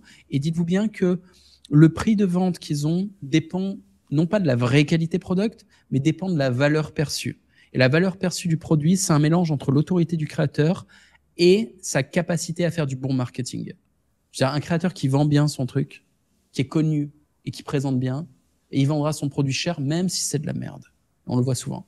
Donc vous fiez pas au produit. Genre, si vous achetez le produit pour voir qu'à l'intérieur c'est de la merde, ça veut rien dire. S'en fout. C'est pas la qualité du produit qui détermine son prix, c'est la valeur perçue. Donc essayez d'avoir du recul, d'être à peu près lucide sur la valeur perçue de votre autorité, de votre personal brand et de votre produit. Voilà. Ensuite, j'ai quoi d'autre sur les tarifs? Il y a une illusion que beaucoup de créateurs ont, c'est qu'il faut faire du recurring parce que ça apporte de la sécurité. Le recurring, c'est quand tu vends des abonnements. La réalité, c'est que à moins d'avoir une audience de fanatiques qui restera abonné très longtemps, le recurring est souvent une connerie. Parce que au pic d'émotion, le client est prêt à dépenser beaucoup d'argent, genre pour un abonnement à vie ou un abonnement annuel. Mais quand c'est du recurring, l'émotion redescend. Un client qui achète du contenu pédagogique, souvent il achète de l'espoir. Il achète l'espoir qu'il aura la compétence pour faire un boulot et gagner de l'argent, ou il aura la compétence pour être bien physiquement, ou il aura, tu vois, un truc. Mais l'émotion dure 24 heures, quoi. Et du coup, au bout de 3 mois, quand l'émotion est passée, la plupart du temps, le client, il va même plus consommer le produit parce que le produit demande un petit effort et il a la flemme. Comme le client qui il s'inscrit à la gym et il y va les 2 premiers jours et basta, tu vois. Après, il y retourne pas. Il disait qu'il était motivé, il n'était pas. Voilà. Il paye toute l'année, c'est pas grave. C'est pour ça que les gyms, elles font beaucoup d'abonnements annuels. Elles essayent de pousser l'abonnement annuel à fond. Ils savent que les clients reviendront pas. Donc pour eux, c'est win. Bah, il faut faire pareil, les mecs. Donc l'abonnement mensuel, c'est une putain d'illusion de sécurité. La plupart des clients, au bout de 3 mois, ils se désabonnent. Quand tu as vraiment un bon produit, 5 mois, et les mecs qui restent abonnés plus que 5 mois, c'est que le produit est une secte. Et c'est ce que j'avais fait. Hein. Moi, j'avais fait une secte. DBL, c'était une secte. J'avais des mecs qui restaient abonnés plus d'1 an. Mais j'étais complètement dans la secte avec des mécanismes sectaires. Et c'est assumé. Hein. Je m'appelais gourou et tout bordel à fond. Andrew Tate, il a une secte aussi. C'est assumé. Voilà. Mais si t'es pas dans une secte ou si t'es pas dans un service comme un SaaS où les gens en ont besoin, oublie. Fais prix unique ou alors abonnement annuel. Tu voulais dire un truc? Ouais, je voulais te demander comment, est-ce que tu as des tips pour justement créer une communauté de fanatiques comme ça? Pour la faire simple, une secte fonctionne sur la pression sociale. Il faut que le membre de ta secte ait la sensation que en dehors de ta secte, c'est l'enfer sur Terre. C'est-à-dire que s'il est exclu de ta secte, il perd l'intégralité de ses potes. Donc, il faut plus ou moins le convaincre de ne fréquenter personne d'autre que les membres de ta communauté. Ça veut dire avoir une belle communauté, une autorité de malade dessus, et que ils soient vraiment potes, les membres de ton autorité. Il y a vraiment des interactions. Et sa vie sociale devient ta communauté payante. Du coup, l'être humain étant accro aux interactions sociales, et l'individu, le membre, n'ayant plus d'interaction sociale en dehors de ta communauté payante, quand tu le menaces de l'exclure, il est en PLS. Et tu le menaces tout le temps. Parce qu'en gros, s'il ne paye pas, tu l'exclus. Donc, il est tout le temps sous la menace d'être exclu si sa carte bancaire ne passe plus ou s'il a un propos qui ne te plaît pas ou quoi. Moi, quand j'avais ma secte, je recevais des messages de clients dont la carte bancaire n'était pas passée et qui suppliaient mon support en mode « Ah, je suis désolé », ils présentaient des excuses. Et c'est eux qui revenaient en mode « S'il vous plaît, je peux revenir » et tout ça. Alors qu'on n'avait même pas de système pour les virer, tu vois. On s'en foutait. Les mecs payaient plus, ils étaient toujours là. Parce que la plupart du temps, un mec qui paye plus a déjà déserté ton groupe avant de se rendre compte que, oh putain, je paye toujours cette merde. Il reçoit une notif, tu vois, le mec. 6 mois après, il est, ah putain, j'avais complètement oublié. Je paye encore pour la gym ou la muscu. Je suis pas allé depuis 6 mois. Et c'est pareil avec les groupes. Donc, j'ai jamais viré les gens des groupes, parce que j'ai autre chose à foutre. Toute mon énergie, elle sert à ramener des gens sur le groupe. Et également, ceux qui partent, je réfléchis pas à comment je peux leur couper l'accès au groupe, ils viennent déjà plus. Je réfléchis à comment les faire revenir, à les faire repayer. Donc, j'envoie des offres spéciales. Genre, ah, j'ai vu que t'es plus abonné, j'imagine c'est ta carte qui passe plus ou une connerie comme ça. On te propose un truc. Là, on te fait un discount. Tu peux revenir en payant un peu moins cher. Genre, tu refais un paiement si c'était de l'abonnement, mais c'est parce que j'étais dans une secte. Donc, une secte, abonnement. Voilà. Et si tu as un SaaS, pareil, tu peux rattraper un client qui part en disant, si tu veux, je te propose un abo à vie à 50% de discount, par exemple. Ok, intéressant. Également, sur les tarifs, suivant ce que tu proposes, tu peux augmenter les tarifs ou les diminuer. Si ce que tu proposes, c'est une communauté et que ta communauté grossit en taille et en qualité, tu peux augmenter le tarif. Si toi-même, tu grossis en réputation et que tu es le leader de la communauté, tu peux augmenter en tarif. Mais dans la plupart des cas, pas forcément. Tu fais des discounts. Et si tu stagnes ou que tu régresses en tant que créateur, ou que ta communauté elle diminue en taille, pareil, il faut faire des discounts. Et on appelle ça racler la liste. Racler la liste, c'est quoi? Ta liste, c'est tous tes followers, c'est ta liste de contacts mail et tout ça. Donc tu commences par une offre la plus chère possible pour payer ceux qui sont prêts à payer le plus. Puis, quelques mois après, tu dis, bon, pour tous ceux qui sont en galère, qui ont un peu moins d'argent, je vous fais un discount, offre limitée avec un discount. Et après, tu racles la liste en disant, offre de malade, ça dure 3 jours, c'est 1 euro, tu vois, pour tester 30 jours, et après, vous êtes facturé le prix normal, ou alors c'est 70% de réduction. Mais quand tu fais des fins de raclage de liste avec une offre de malade, tu le fais pas en public. Sinon, tu as l'air d'un clodo ou tu as l'air d'être dans l'échec, tu le fais sur ta newsletter. Ça veut dire collecter les emails, évidemment. Et quand tu fais ton lancement, tu le fais partout. Tu le fais sur ton réseau social principal, tu le fais sur tes réseaux sociaux secondaires, et tu le fais dans ta liste d'emails et dans ton groupe public si tu as un groupe public. Et dans ta newsletter et ton groupe public, tu peux bourriner comme un porc. Genre tous les jours, tu envoies des mails, tous les jours, tu envoies des messages. Alors que sur YouTube et les réseaux secondaires, où ton réseau principal et tes réseaux secondaires, faut pas non plus bourriner comme un malade, sinon tu as l'air un peu trop d'un crevard. Faut donner un maximum de divertissement pendant les périodes de launch. Tu ramènes sur le launch, évidemment. Mais le contenu, c'est pas je fais un lancement. Non, le contenu, c'est je parle de sujets d'actu. Je réponds à ce YouTuber qui m'a insulté. Je vous annonce que j'ai sauvé un chat. Tu vois, c'est ça, quoi, le contenu. Et au passage, tu parles de ton launch. Les clés de réussite. Là, on est à peu près à la moitié, les gars, ou aux 2 tiers. Donc, il va falloir identifier les challenges à surmonter pour obtenir du succès, et c'est assez personnel. Je vais te donner des exemples. Par exemple, si tu as une audience de gamins, il va falloir que tu formes les gamins à convaincre leurs parents de payer avec leur carte bancaire pour le produit que tu vends. Donc, il faut comprendre que le challenge, c'est ça. Donc, tout ton lancement consiste à surmonter ce challenge, consiste à former les gamins de ton audience, déjà à les convaincre qu'ils ont besoin du produit et que ça doit être leur cadeau de Noël ou d'anniversaire ou leur cadeau de cours, et leur expliquer, voilà, ce que vous allez faire. Vous allez voir vos parents, vous allez leur dire ça, c'est ça les arguments, et go, quoi, faites-le. Autre chose, si tu fais pas assez de vues, ton challenge, ça va être de faire assez de vues pendant le lancement. Donc, créer un buzz pendant la période de lancement. Ça veut dire disponibiliser du temps et de l'énergie pour faire un maximum de contenu en teasing avant le lancement et pendant le lancement. Tu vois, genre faire du bruit pendant le lancement, si tu n'es pas habitué à faire du bruit et que tu as du mal. Alors, autre challenge, si ton audience n'est pas habituée à ce que tu fasses des offres, il va falloir, grâce au sondage et grâce à des effets de teasing, les préparer psychologiquement pour qu'ils soient réceptifs au moment où tu fais le lancement. Tu ne peux pas arriver comme un cheveu sur la soupe en mode yes, lancement, surprise. Non, non, le lancement n'est pas une surprise. Le lancement doit être annoncé et désiré, toujours. Tu peux trouver comme ça d'autres exemples. L'idée, c'est que tu comprennes quel sera ton challenge à toi pendant le lancement.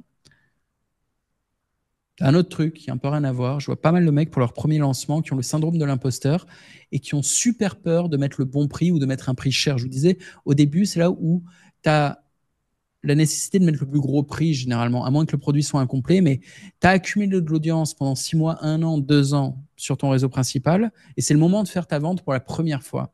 Bon, bah, c'est le moment où tu as le plus de crédit. Parce que tes lancements principaux, tu vas pas attendre de nouveau 2 ans, tu vas attendre 3 mois. Donc là, ça fait 2 ans que tu accumules de l'attention. C'est le moment de vendre super cher. Et il y en a, ils disent, ouais, mais c'est mon premier lancement, il faut que je vende pas cher. Non, surtout pas. 2 ans de pression accumulée, c'est le moment de charger à fond. Après, tu pourras baisser le prix si nécessaire. Tu pourras racler la liste, comme je dis. Mais il faut avoir les couilles. Les Français, généralement, ne l'ont pas. Je vous le dis, comparé à des Américains, on est des fiottes. Comparé aux Africains, on est des petits bourgeois. Okay, les Africains, ils ont faim. Donc, eux, ils y vont à fond. Et les Américains, c'est des prédateurs. Donc, ils y vont à fond. Et les Asiatiques, pareil, c'est des prédateurs et ils ont faim. Les Asiatiques, ils ont les deux, tu vois. Donc, il faut arrêter. Il ne faut pas faire le communiste. Il ne faut pas faire le syndrome de l'imposteur. Il ne faut pas faire la fiotte. Il faut arriver en ayant conscience de son crédit et de l'autorité et du capital sympathie qu'on a bâti pendant 2 ans. Il faut capitaliser dessus. Il faut oser mettre un tarif cher en se disant, au pire, il n'y a que mes ultra fanatiques qui vont acheter. Cool. Mais comme ça, je ne vais pas perdre en leur vendant à un tarif inférieur où ils auraient acheté. Je vais leur vendre au max de tarifs et derrière, je ferai un autre lancement qui s'adresse à une grosse part de ma communauté où ce sera moins cher, mais j'aurais déjà vendu à mes fanatiques et ils seront arrivés en avant. Ça sera les OG, comme on dit. C'est mes fanatiques, c'est mes ultras. Et voilà, eux, ils sont contents d'être arrivés en avance et moi, je suis content, j'ai pris plus d'argent. Ensuite, le contenu à produire. Ça, c'est ton taf. En fait, si tu es créateur de contenu, ton principal taf, c'est pas de faire du marketing, c'est de faire du contenu. Mais ça doit être cohérent avec le lancement. Il faut au moins 1 mois de contenu avec teasing et sondage pour bien besoin de l'audience avant le lancement. Ensuite, pendant le lancement, tu fais 10 jours de contenu intense dans lequel il y a des stories tous les jours, il y a des posts dans l'onglet communauté YouTube tous les jours, il y a au moins 3 vidéos ou au moins 3 contenus principaux qui soient lourds, tu vois, qui est un contenu qui tente de faire le buzz à fond, qui est un contenu qui prenne le temps de vraiment bien expliquer l'offre, généralement deuxième, et un contenu qui annonce que l'offre va bientôt terminer. Et tu essayes, tu vois, de créer le buzz à chaque fois. Et le contenu, ça doit être sur les réseaux principaux, sur les réseaux secondaires, sur les newsletters, sur les groupes publics. Petite question. Ensuite, j'allais... Ouais, super bien, je t'en prie. Quand tu parles d'un gros contenu principal, le premier qui fait le buzz, est-ce que ça veut dire qu'on essaye d'atteindre une audience mass market et vraiment d'élargir au maximum le scope de notre expertise pour toucher des gens au-delà de notre audience habituelle? Ou est-ce que tu veux dire autre chose par là? Non, c'est ça. Tu fais le buzz, tu essayes de toucher un maximum de gens.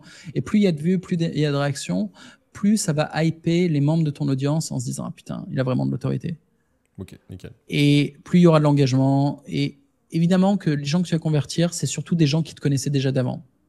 Mais le fait qu'il y ait une foule autour crée une ambiance propice à la conversion, crée plus d'émotions. Si la vidéo, elle bide, ça le fait pas trop. Ça le fait pas trop, tu vois. Il y a une chute de dopamine quand il y a un bide. Les gens qui t'aiment, ils sont pas contents, ils sont là, ah putain, fais chier. Alors que quand tu fais un buzz, toi-même, t'es excité, ton audience est excitée, tout le monde est excité. Ok. Ensuite, j'aime bien me faire des objectifs financiers. Et je te les donne. Je dirais qu'au minimum, il faut convertir à 0,1% de tes viewers uniques. Ce que j'appelle un viewer unique, c'est chaque individu isolé qui a regardé tes vidéos. Imaginons, tu fais 3 vidéos pendant ton lancement, tes vidéos, ton contenu. Tu fais 3 vidéos pendant ton lancement, chacune vidéo fait 10 000 vues de moyenne. Bah, tu n'as pas fait 30 000 viewers uniques. Non. Tu en as peut-être fait 12 ou 13 000 Parce que la plupart de tes viewers ont vu les 3 vidéos, en fait. C'est toujours la même communauté. Tu as quelques mecs qui ont vu une vidéo et pas l'autre, etc. Donc, tu as peut-être ou 15 000, tu vois, viewers uniques en tout. Mais c'est ça qui compte. Donc, par rapport au nombre de viewers uniques, je dirais que le minimum de conversion que tu devrais faire, c'est 0,1%. Si tu fais pas ça, c'est pas terrible. Et un peu le max, je dirais, c'est 0,5. Si tu fais 0,5% de conversion, c'est énorme. Je sors ma calculette et je te donne des exemples. Imaginons, tu sors un produit qui vaut 50 € par mois. Ok. Donc, tu as une communauté payante plus un product à 50 balles par mois. Voilà ma calculette. Et tu as 10 000 viewers uniques. 10 000 viewers uniques fois 50 fois, je disais 0,1. Donc, non, ça fait 500 balles. Ça fait 500 balles par mois. Ok.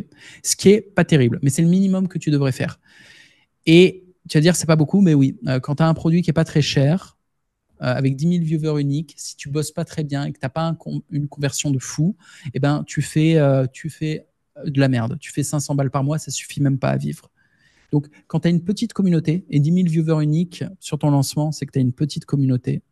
Ça suffit à commencer à bosser, tu vois. Ça fait un petit revenu. 500 balles par mois, c'est déjà quelque chose, tu vois. Ça aide, mais ça suffit pas. Donc, quand tu fais ça, tu peux pas vraiment te permettre d'avoir un taux de conversion faible ou d'avoir un produit qui est pas cher. Tu es obligé soit d'avoir un bon taux de conversion, soit un produit cher. Et je vais changer le calcul. On va rester sur les 10 000 viewers uniques pour te montrer qu'à 10 000 viewers uniques, ce qui n'est pas impossible à avoir, hein. Il suffit que tu fasses quelques partenariats, que tu te fasses inviter à un podcast ou deux, que tu fasses assez de contenu, que tu fasses des stories, que tu fasses un micro-buzz, tu feras tes 10 000 viewers uniques pendant ton lancement. Donc, disons qu'au lieu de faire 0,1% de conversion, tu fasses 0,5%. OK, ce qui est le max de conversion, je dirais, la plupart du temps. Là, déjà, le chiffre, c'est 2 500 € par mois. C'est pas mal. 2 500 € par mois en recurring. Si tu as, 10 000 viewers uniques sur ton lancement, c'est déjà t'envie, tu vois. Alors que j'aurais dit, c'est pas dingue. En 6 mois de travail, tu peux faire tes 10 000 viewers uniques sur ton lancement en termes d'acquisition d'organique. Et maintenant, là où tu peux feinter aussi, c'est sur le prix. Tu vois, du recurring à 50 balles par mois, en moyenne, tu vas toucher ça pendant 3 mois et après, tu refais un lancement pour relancer la machine et maintenir tes 2500. Et idéalement, tu bosses bien, donc tu arrives un peu à grimper ton audience, faire plus de viewers uniques qui n'ont pas encore vu le truc et tu vas peut-être un peu augmenter. Idéalement, au lieu de 3 mois, tu as un bon produit, donc tu as plus de rétention, ça va être 5 mois au lieu de 3. Et donc, tu vas grossir un petit peu plus. Tu vois, de 2005, ça va descendre vers la fin des 3 mois. Tu seras à 1008 de recurring et tu vas remonter peut-être à 3000 de recurring après le lancement, etc. Et tu vas faire un peu comme ça. Bon. Ou alors, tu fais des ventes lifetime. Donc, au lieu de 50 balles par mois, tu peux vendre, on va dire, le truc 299 € par exemple. Même, tu pourrais théoriquement le vendre un peu plus parce que 50 x 12, ça fait 600 € par an, tu vois. Donc, on va dire qu'en lifetime, tu pourrais le vendre 400 balles, 399. Donc, imaginons, tu vends ton produit, tu as 10 000 viewers uniques. Attends, je fais le calcul. 10 000 fois 399 fois 0,01. Et là, ah merde, là, ouais, c'est bon. Là, ça fait déjà 4000 balles ou 3990. Tu fais déjà 4000 balles avec un taux de conversion qui n'est pas terrible. C'est cool, 4000 balles.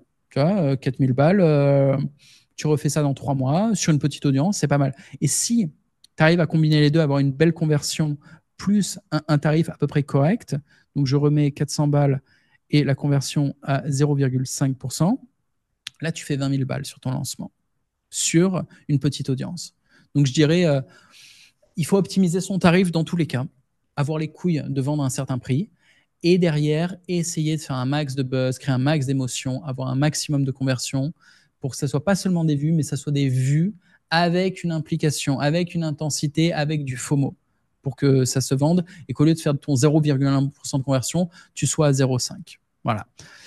Et tu vois, les chiffres, c'est pas délirant en fait. Le tarif est pas fou. 400 balles pour un lifetime, c'est pas fou si tu proposes de la valeur. 10 000 viewers uniques pour un lancement, c'est pas fou. Il y a moyen de les faire. Et 0,5% de conversion par viewer unique, c'est pas non plus fou. Je ne sais pas ce que tu fais, toi, en conversion sur du media buying, pour comparer. Bah, en fait, si tu veux, la base du calcul est différente. C'est-à-dire que moi, je regarde pas sur la viewer unique, je regarde sur les visiteurs d'une page. Mhm. Donc, le pourcentage sera biaisé. Mais sur du low ticket, tu vois, on vise 3% de conversion sur les visiteurs de la page, pas sur les gens qui ont vu la pub. Donc, si on ramène ce chiffre, ce pourcentage sur le nombre de personnes qui ont visualisé les pubs, ce sera moins de 0,1%, je pense, hein. Évidemment, ça sera moins de 0,1%, mais comme tu dis, c'est pas le même calcul parce que nous, on parle de gens qui ont vu le contenu et toi, la pub, c'est une créative qui dure 30 secondes, tu vois. C'est ça, Alors que les contenus dont je parle, généralement, durent plus longtemps, sont plus impactants, sont plus engageants. Donc, ça a plus de valeur. totalement. Ça a Oui, plus on de crée un valeur et différent lien avec ouais. l'audience, avec les personnes, et ces vues-là sont plus intéressantes pour le créateur que des vues sur une pub. Non, non, carrément. Ouais. Alors ensuite, pour aller encore plus loin, des affiliés. C'est-à-dire que pendant ta période de lancement, tu peux impliquer des affiliés qui sont dans le même domaine ou en tout cas qui ont une audience qui sera intéressée par ta proposition de valeur. Tu contactes ces affiliés, tu les chauffes, tu crées un groupe d'affiliés et dans ce groupe d'affiliés, tu leur proposes tout l'outillage pour vendre. Alors tu peux utiliser Bonzai, il y a un super système d'affiliation ultra simple. En 2 clics, ton produit est dispo à l'affiliation. Tes affiliés, ils chopent leur lien d'affiliation vraiment en 30 secondes chrono. Derrière, ils vont distribuer leur communauté en disant il y a un avantage. Cette offre-là vous correspond, elle est en discount en ce moment. Et c'est cadeau. Allez-y, profitez-en. Et toi, derrière, il faut aussi que tu récompenses tes affiliés, tout comme tu récompenses tes clients en mettant du gambling. Moi, généralement, j'offre un truc à mes affiliés, toujours avec le système. Genre, le meilleur affilié, il gagne un prix, de l'argent. Généralement, je lui file un bonus en cash, genre 100 $. Et random, entre tous mes autres affiliés, je file un bonus de 50 $. Comme ça, tout le monde a espoir de gagner, même celui qui sait qu'il sera jamais premier. Et celui ou les quelques-uns qui se battent pour la première place, eux, ils se battent pour avoir un plus gros bonus. Voilà. Donc, les affiliés, c'est une relation avec eux. Et quand tu refais des lancements, tu as déjà ton groupe d'affiliés. Et tu fais grossir ton pôle d'affiliés comme ça. Tu te fais un petit groupe sur Telegram, sur WhatsApp avec tes affiliés. Et ça, pas grand monde le fait, hein, alors que c'est tout simple, hein. Et pour ceux qui aujourd'hui voilà, ils débutent ou ils n'ont pas une grosse communauté, ils ont pas trop de notoriété, quels conseils tu peux leur donner pour trouver ces affiliés, les aborder, les convaincre, etc. Quand on est Ah, entre guillemets personne, quoi. communique, deviens pote avec eux. Tu leur écris en message privé, tu essayes de faire un call visio avec eux, tu leur parles de ce que tu fais et tu leur proposes un super deal. Si au début, tu n'es pas connu, tu leur dis, mec, je te fais un deal, mais impossible à refuser. Je te file 70% des revenus d'affiliation, par exemple. Tu fais un deal comme ça. Quand le rapport de force est déséquilibré. Moi, quand j'avais commencé, j'ai été producteur porno pendant très longtemps et j'avais fait un deal d'affiliation complètement défavorable avec Jackie et Michel à l'époque où moi je débutais. Et Jackie et Michel était le plus gros site en France. Et j'avais un deal où ils prenaient 65% des revenus et moi 35% sur mes produits. Mais je voulais pouvoir dire que j'étais distribué par Jackie et Michel ou que j'avais un deal avec eux. Et ça m'avait permis de décrocher derrière un deal avec Marc Dorcel, donc qui était le plus gros sur tout ce qui est télévisuel. Donc j'avais pu monter en level comme ça grâce à ce premier deal. Donc au début, sois prêt à faire des concessions pour tes premiers deals. Ok, merci pour eux. Je t'en prie. Mais c'est important, hein, il faut aller chercher des partenaires. Et personne ne le fait. Mais il faut prendre son putain de téléphone et leur proposer un truc. Et également, il faut soi-même devenir partenaire. Tu vois, moi, j'ai fait la promo, je t'ai fait passer sur ma chaîne. Et il ne faut pas faire de la merde. Les partenaires que tu choisis, il faut prendre des mecs que tu connais, que tu apprécies et en qui tu crois. Il ne faut pas promouvoir n'importe quel product en plaçant des merdes à ta communauté. Non, il faut que ça soit de la qualité. Et idéalement, il ne faut pas que ça fasse concurrence non plus à ce que tu proposes à ta communauté. Ensuite, quand tu fais tes lancements suivants, utilise les preuves sociales des lancements précédents. Utilise les témoignages clients. C'est très important. Et dans tes lancements suivants, tu mets des inserts vidéo de tes clients qui ont l'air sympas, donc avec qui il y aura moyen de sociabiliser si tu as un groupe d'entraide, de tes clients qui sont satisfaits, donc les visiteurs s'identifient en se disant « Ah, moi aussi, je vais profiter de tous ces bénéfices, ma vie va s'améliorer. » Et tu peux aussi profiter de l'augmentation de ta réputation en disant que tu as vécu en fait une upgrade sur ta vie privée depuis la dernière fois, que tu as monté en niveau. Tu peux refaire un historique, faire un narratif autour de ça, genre les mecs, incroyable ce qui m'arrive. Il y a un an, quand j'ai commencé sur YouTube, ma live c'était ça. Tu remontes des extraits vidéo de toi quand tu étais dans un bureau pourri, que tu avais une porte à moitié peinte derrière toi. je vise personne. Et on en a parlé de ton studio, il me fait marrer. Et puis après, tu montes quand tu es dans un beau studio, voilà. Non, mais il y a des trucs comme ça, où quand tu avais un style de merde, un micro de merde, etc., et après tu arrives, tu as été relooké, ou tu as fait de la muscu, tu es devenu musclé, tu étais chauve et tu as enfin des cheveux, des conneries, tu vois. Mais tu peux mettre du narratif qui augmente la valeur perçue.